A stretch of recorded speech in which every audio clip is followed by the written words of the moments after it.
I left my marriage after 5 years, and my story is a sad one.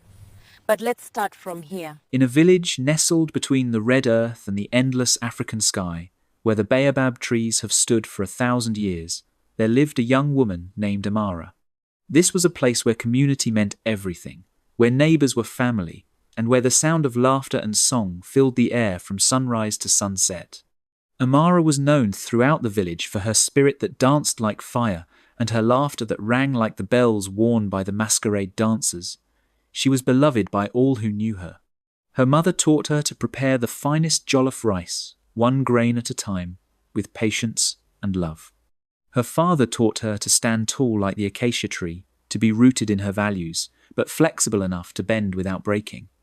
Her sisters were her closest friends. Amara was complete. She was whole. She was free. She knew exactly who she was, and she loved the woman she had become. Then came Kofi, a man from the neighboring town of merchants and traders. He was handsome, well-dressed, and his pockets were deep. He watched Amara from across the marketplace, and something in his eyes said he had decided she would be his. He approached with gifts of the finest cloth from distant lands, with mangoes and honey, and with words sweeter than any fruit. He praised her beauty until her cheeks flushed. He promised her the world, a fine home, protection, security, and love that would last until the sun forgot to rise. But Amara's grandmother, who had seen many rainy seasons and many dry ones, who had watched countless unions, both blessed and cursed, she noticed something. She saw how Kofi's eyes followed Amara like a hawk watching prey. She saw how his smile never quite reached his eyes. She saw how he spoke of Amara as a possession to be acquired, not a person to be known. One evening, she pulled Amara aside and said, "My precious child, listen to these old bones that have learned from many mistakes. A man who praises you too highly before knowing, your heart seeks to own you, not love you. A man who brings gifts before friendship brings chains disguised as gold. Be careful, my daughter." But Amara, young and swept up in the whirlwind of romance, could not hear the wisdom. Love, she thought, conquers all things. And so, with the talking drums beating ancient rhythms, with voices raised in celebration songs, with her family's blessings given though some hearts were heavy, Amara became Kofi's wife. The village celebrated for 3 days and 3 nights. But when the festivities ended, Amara gathered her belongings and left her village, her family, her mother's embrace, her grandmother's wisdom, her sister's laughter. She went to Kofi's town to begin her new life. And without knowing it, without understanding what she was losing, she began to leave herself behind. The journey to Kofi's compound took only half a day. The journey away from herself would take much, much longer. In Kofi's house, Amara discovered that the sweet words had dried up like a riverbed in drought. Nothing she did was ever good enough. The jollof rice, her mother had taught her to make the same rice that had won praise from everyone in her village, was too soft, or too hard, or too spicy, or too bland. Her voice, once celebrated for its music, was now too loud, too opinionated, too much. Her smile, which used to light up rooms, was now too bright. Why was she smiling at the market vendor? What did she want from the neighbor who greeted her? Day by day, week by week, Kofi built a cage around her spirit. Not with iron bars, but with words sharp as thorns and heavy as stones.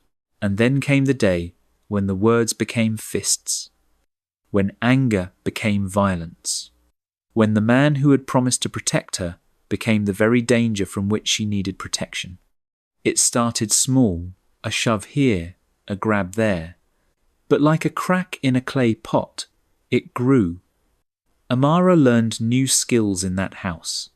She learned to read moods like weather patterns. She learned to make herself invisible. She learned to apologize for things that were not her fault. She learned to cry silently so as not to anger him further. She learned to survive. But surviving is not the same as living. The woman who once danced like fire now moved like a shadow, quiet, unnoticed, trying desperately not to be seen. She forgot the sound of her own laughter. When had she last laughed? She could not remember.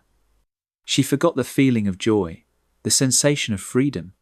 The light that once shone from her eyes dimmed and dimmed until even she could not recognize the stranger who stared back at her from her reflection. Who was this woman? Where had Amara gone? She wondered if she had ever truly existed at all, or if that joyful girl in the village had been nothing but a dream. But the human spirit is a remarkable thing. It can be bent, suppressed, buried under layers of fear and pain, but it cannot be destroyed. Not completely, not unless we allow it. One morning, as Amara stared at her bruised reflection in the washing water, something inside her whispered. It was quiet at first, barely audible over the voice of fear that had become so familiar, but it grew stronger. It was the voice of her grandmother saying, "You are stronger than you know." It was her mother's voice saying, "You deserve love, true love." It was her own voice, the voice of the girl she used to be, saying, "Remember who you are." And in that moment, Amara understood a truth as old as the earth itself. You are not a tree. You are not planted in this ground. You have feet. You have will. You can move.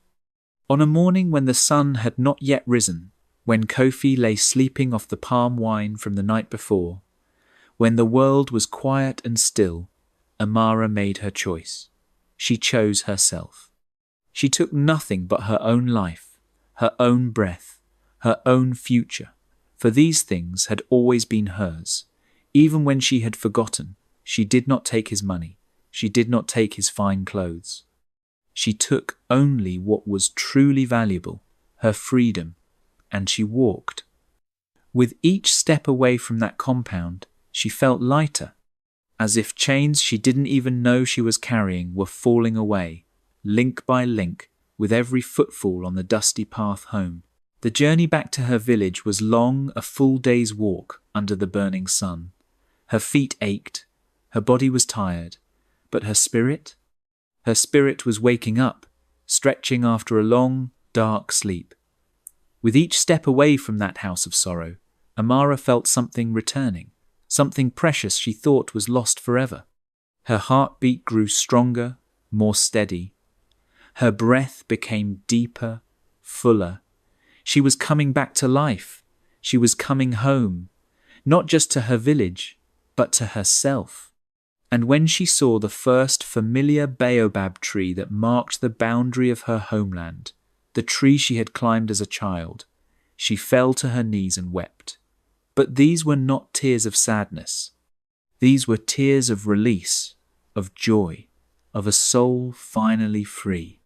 When Amara returned to her village, she returned not in shame, but in strength. Not as a failure, but as a warrior who had survived a great battle. Her mother ran to her with tears of pure gratitude streaming down her face, crying, "My daughter, my daughter, you have come home." Her grandmother held her close with the strength of the ancestors and whispered, "Welcome home, my brave one. Welcome home. You have remembered who you are."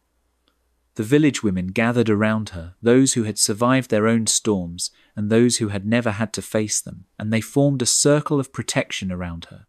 They did not ask her to explain. They did not judge her for leaving or for staying as long as she did. They simply loved her back to life. Amara rebuilt her life piece by piece, day by day, like a potter carefully reshaping clay. She learned that her worth was not determined by being someone's wife, someone's possession, someone's anything. Her worth came from simply being herself. Amara, daughter of her mother, granddaughter of her grandmother, sister, friend, teacher, survivor, warrior. She began to speak openly about what she had endured, and when she did, other women came to her quietly, in the darkness, with their own stories of pain. Amara became a voice for those who had not yet found theirs. She became a light for those still walking in darkness. She learned the most important truth of all: leaving was not weakness. Leaving took more courage than staying ever could. She had saved her own life, and in doing so, she lit a path for others to follow.